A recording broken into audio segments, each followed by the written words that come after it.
Hey guys, what's up, what's up, what's up? Today I will be doing cornmeal, aka dry cornmeal. So let me introduce some of my ingredients over here. I have some scallion here.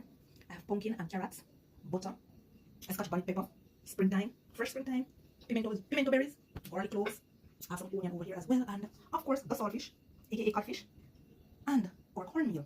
And guys, I'm putting in some ackee in this turned cornmeal as well, and a native coconut. So let's kick things off. I'm gonna just, alright guys, so this, oops, you see that? This is bone dry, look at that. Native coconut, this is well dry. I don't know guys, so I finished cutting up my coconut, so I'm just gonna go right ahead and blend it.